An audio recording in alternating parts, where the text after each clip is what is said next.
President's out of town. The Senate held a hearing on the crisis at the border today with 6 different agencies. Those witnesses could fit in a Brady Bunch box or be all the panelists on the Hollywood Square. Sure, there are a lot of agencies, but I'm sure it's very easy to understand each agency's role. Right, guys? We're working with ICE and Health and Human Services and FEMA and others and the federal partner to ease these current conditions. When an unaccompanied child is in CBP custody, they refer the child to us. CBP notifies ICE and the Department of Human Services, Office of Refugee Resettlement, ORR. Makes sense to you, right? Well, that only emphasizes just how complicated U.S. policy on border security and immigration really is, and how the answers don't come easy with so many fiefdoms. Republican Senator Tom Coburn of Oklahoma was at that hearing. He joins me now from Capitol Hill. Senator Coburn, good to see you as always. I want to play an exchange that you had today with Mark Greenberg, who heads up the Health and Human Services Administration for Children and Families. You asked Greenberg if they're checking on the legal status of the families with whom these children are being placed. I'm asking you why you do not ask that question. Sir, the Is reason... it the policy of HHS not to ask the status of those people with whom you're placing the child? We do not specifically inquire as to policy? the immigration status. Is that the policy of HHS of this country? Yes, it is. Right, that is the case, yes. So, Senator, I guess the follow-up is, if it became the policy that you find out the legal status, and if they were not legal, what do you think the children should be done with those children? Well, that's not where I was going, Jake. Where I was going is they're never going to show up for their hearing on whether or not they're eligible to stay here. And that's our problem. We have 2 sets of laws for the same groups of people that try to come into America. If you're Mexican or Canadian, we have 1 set of laws, which means you get repatriated almost immediately, whether you're a child or an adult. You automatically go back. If you're other than Mexican, then we have a different law that was changed in 2008 with good intentions, but never recognizing that this would be the consequence of it. No, I take your point. You're saying that if the kids are placed, these kids who come into the country illegally, with people who are also not in this country illegally, then they're never going to show up for these hearings. That's right. According to the. But the solution, I suppose, would be to check on the legal status.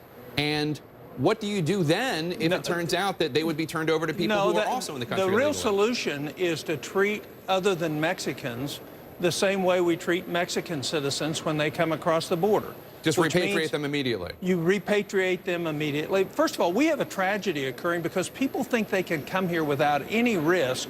This jaunt from Honduras or Guatemala is not without risk. We've had tremendous amounts of tragedy, rape, death of children. We've had a lot of mothers with children that are not unaccompanied children. But the fact is if you want to solve this problem, you have to fix the real problem. And the real problem is we have a law that says Border Patrol can't hold them more than 72 hours and they can't be repatriated automatically. We need to change that. Well, let's talk about that. Because let me make one point on it first. We're putting a lot of kids at risk. Remember, this is organized crime that is selling this in these 3 countries, that you can get them here and they'll be here, and they're extracting large amounts of money, then abusing children as they carry them up here. No, it's horrific, absolutely. It's terrible. So the best way to stop that is to have airplanes landing every day, bringing these children back to their country of origin. Well, I want to ask you about that, because you and Senator Ron Johnson seem to be making that point. Fly these children back to the countries they came from to send that message. But the reality is these parents are sending their children away from poverty and violence. The United Nations has named Honduras, one of these countries, the murder capital of the world. El Salvador and Guatemala are no slouches either. They're number 4 and 5 on the list. Do you not fear that you might be sending them back to an uncertain future? No, I don't, because it's not significantly changed in the last 3 or 4 years. So what's caused this change? It's been the signal that said you can come here and you won't get sent back. And that's what we've done, is created an expectation that is wrong and that's putting hundreds and thousands of children at risk. Here's the other side of it the American people ought to know. The president just asked for $3.7 billion. For less than $20 million, we can fly them all back first class. So think about how stupid our policy is.